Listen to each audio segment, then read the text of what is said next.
Welcome back. All right, in what will be my last video of the day, I want to talk about some news that's come out. And it's interesting because to me it relates to what people have been complaining about for months now, right?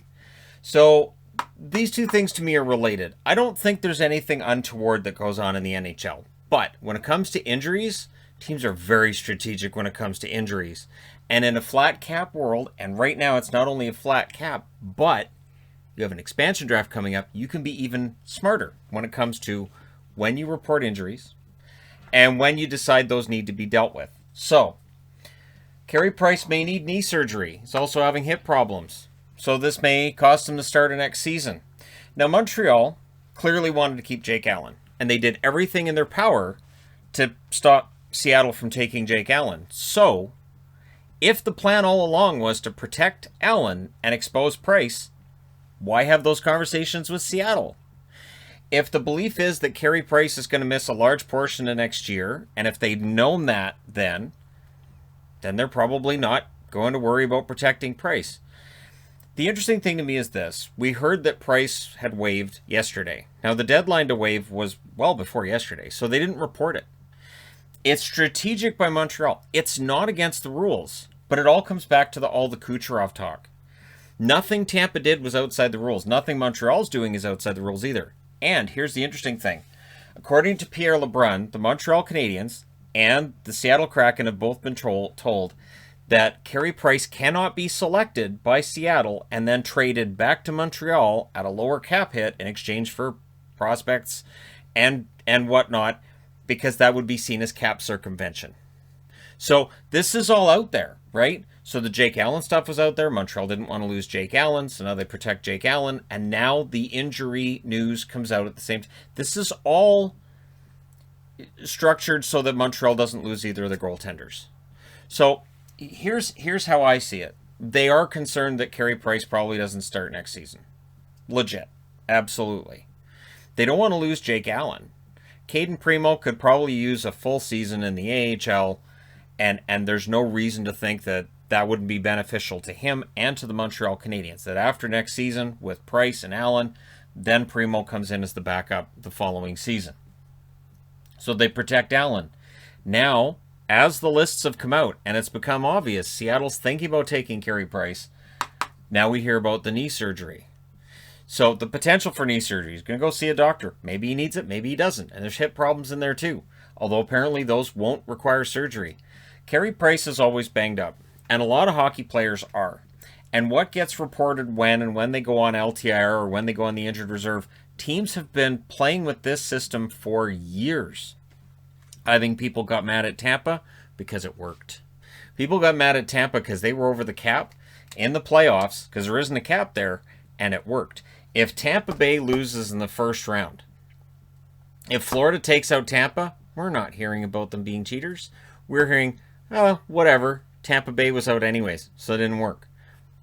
But it did. So they used the cap space that they saved by Kucherov being on LTIR to go out and get David Savard, who was a key piece of that blue line eventually. I mean, in the beginning it looked like it was kind of a mess, but he got it together in the playoffs, and he was an important player. He's not going to be there next year.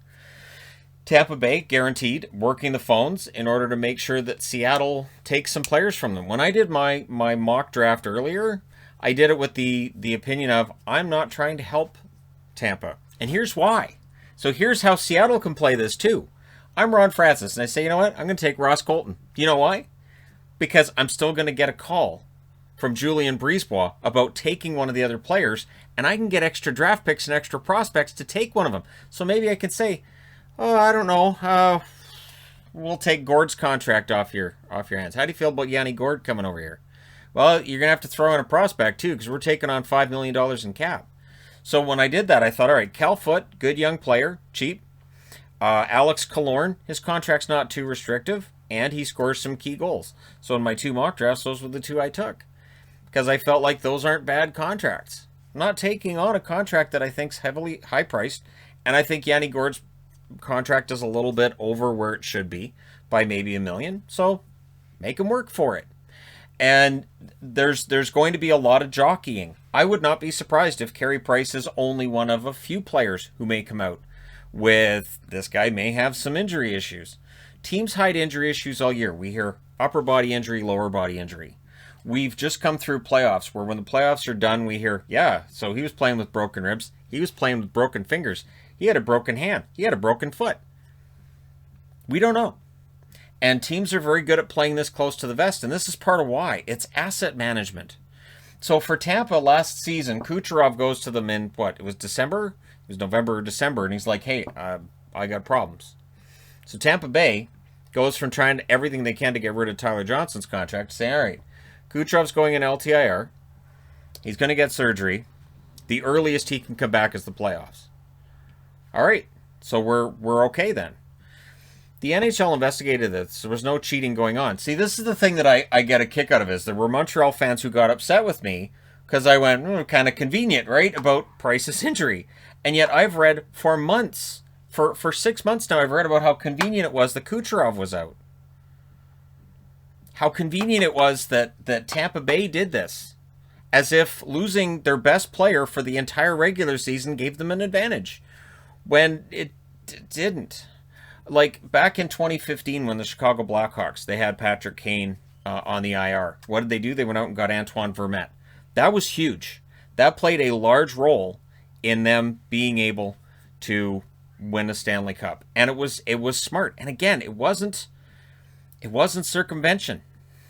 The cap is set that way so that if I have a player that Kucherov makes $9 million, I'm like, I don't have him. He's on LTIR. The league goes, okay, well, here's $9 million to replace him. So if he made $2 million, I'd have $2 million to replace him. The more important the player, the more expensive the player, the more I get to replace him. But the NHL does regular checkups on this, and they make sure that it's all above board, and they've said it. But people want to hate on what Tampa did. They won the Stanley Cup over Montreal. Carey Price is a fantastic goaltender who plays through injuries a lot. And I've had concerns over the years when he comes back from concussion, is he really 100%? There have been times over the years where he's had poor stats, and I've been, in my mind, thinking something's wrong here, something's not adding up. So I have no doubt, none, that Carey Price has been injured and banged up, and that the shortened season combined with the run through the playoffs and how many games they had to play, I have no doubt that played a role in the injuries he's dealing with right now. But this is how the NHL works. LTIR works that way. And if I'm Seattle, I'm still looking at Carey Price. I'm still thinking, you know what? I might take a chance on that. I might bring in Carey Price. And I hate to say call their bluff, but that's the terminology I'll use there. Not that they're faking it, but the idea of, okay, we'll take that on. Because none of this sounds career threatening. So you take him. You sign Drieger, right? You bring in, say, Kakkonen, you draft out of Minnesota. You've got other goaltenders you can draft. You can bring in, say, Mrazek from Carolina, this kind of thing, right? And then when Carey Price is healthy, then Seattle has a problem that teams like to have. Then they got to get rid of a goaltender. And so they can make a trade, and the goaltender market should be pretty healthy next year. And, yeah, they'll be able to get an asset back. But I would at least think about it. If I was Seattle, basically say, okay, so if Price is going to be out for, say, the first month, okay. Now, if he's going to miss the whole season, that's where you say, all right, we're going to have a pass on Price. But over the next few days, you at least have those conversations. The same as you're going to have conversations with Tampa, probably right now and probably after the expansion draft about, hey, we're not going to help you out with your cap space for nothing. So if they take Tyler Johnson, it's going to require likely a first-round pick, minimum.